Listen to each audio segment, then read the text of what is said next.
they try to use a different approach to the game, and even they try to use the third approach even to face Rawdog, which is left Rawdog behind in despair because they barely have another idea and yet there's another strategy in their pocket to how to counter the players from Rise, which being very adaptive during the game in a very short time. And it's not just about divine power. Of course, divine power plays a lot, but you mentioned about being adaptive and actually having the right calls, communications, and decision-making skills. I think everything is on point with these people. Because just because they have the divine power or high divine power, we would be discrediting them with their skills. No, we also we're gonna credit them for their hard work because obviously these players they practice too because you don't discredit people who plays at their top their highest skill, they play at the highest level of tournaments like this. You don't discredit them, but I think what really is important here is to understand their mentality upon entering and upon playing, and even once the game ends. It's always about the mentality. And now they're gonna be picking the card contest. So this is going to be interesting because last night, Abby, we were able to see how the card has been passed from this side to that side, from the base going back to the first checkpoint. So hopefully Rawdog will be able to withstand the power or prowess of Rise for card contest. I feel like I can see another danger for this card contest. Just like what we saw yesterday between Rawdog versus Sushi Viper.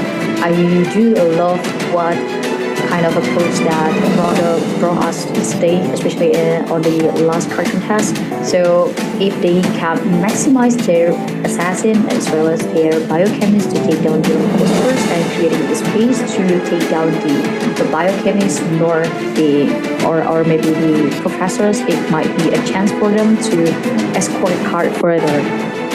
Yeah, you're correct. But taking down a professor, it's really challenging. And knowing we have Dylan Frost will be playing once again, and we know that he's always on the front line. So if even before reaching the professors, you have to go first towards the defense of Dylan Frost together with the High Priest. But if they can go at the back line, probably they'll get a chance. They might stand a chance, but knowing Rise, their sides are always up. They always have their sides. They always have a really good information of whichever location their opponents are. So if this is going to be the final lineup, Task Walker is still gonna play together with Rolo, and our professors and biochemists. It only means that they're gonna play all out once again.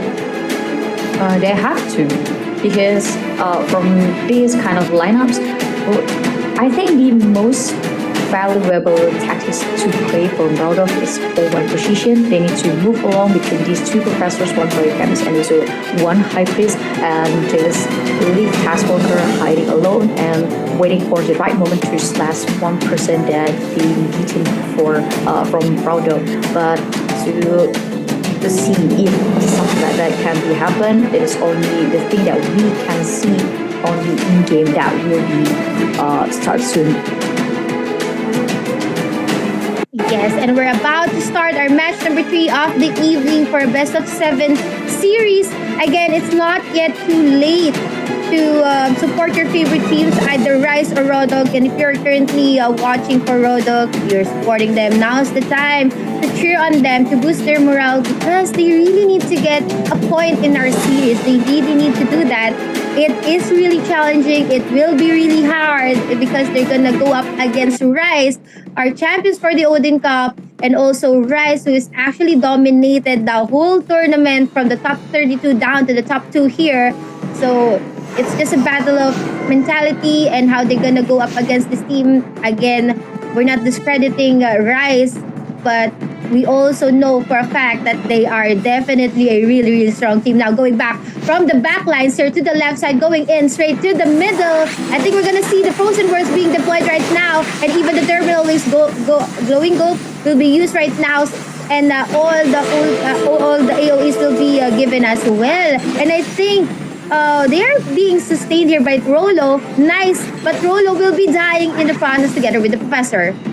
Yeah, and the very last person who alive is Taskwalker, who just died in 1 second ago, and they're trying to respawn and do a regrouping again. But I don't think it will be very easy task for them because they need to catch up with the speed that Rise for us, because they're going to be very aggressive at this time and they're not going to hold back their aggressiveness.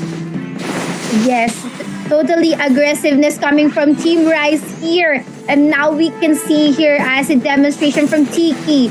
Even the Impale, level 3 terminal wings will be used there. The Polar Knight will be used here together with other skills, and it's actually connected. But Tiki will be going down. They don't have, Bum Car is here. But Tiki is still waiting for a revive there. Taskwalker backsliding in, looking for a target, hiding for a while, looking for CBNX. Will he be able to kill CBNX? See, KCBNX is really tanky, Abby. 50% of life, and Taskwalker is just about to die. And, anyone the Taskwalker wants to kill, it's just so hard for him to do so. He needs other backup coming from his teammates. Exactly, and especially to go in one full force against Rise, it is just pretty much digging your own graveyard, because you can see how strong Rise players, when they're especially in one spot, regrouping and do the formation. So one of the reasonable objectives that Rawdog can do is just trying to separate each of them and try to kill one by one each person. It maybe take a longer time, but I don't think to go in one full force like that will bring any good for Rawdog. Yeah, exactly. As Dylan Pros now is charging and attacking one player to another. 3 will go down. Rolo together. No revive. No rescue coming from Rawdog here. And Dylan Pros is really doing his best in shattering the defense and the stack as we proceed to the second checkpoint here in our map. And we can see that Yanrong also with the energy coat, lightning ball will be killing that one. Tiki is on a killing spree together with Dylan's Pros here will be godlike as he was able to take down Taskwalker. No DPS coming from Rawdog. This is going to be problematic as they are crumbling now. On the other hand, Rise is actually snowballing in the process. To kill one Dylan Pros is already hard for them, and this is what I was mentioned before. So they need to separate each player and use 4 players to kill one person, and then they can go to another player during the respawn time of the player who has just died. And that's one of the very reasonable playstyle that Rawdog can do, but instead the timing was off in Rawdog's time, so Rise just abused the momentum and the advantage, and they won the third game. Yes, Abigail, that's going to be our match number 3 of the evening.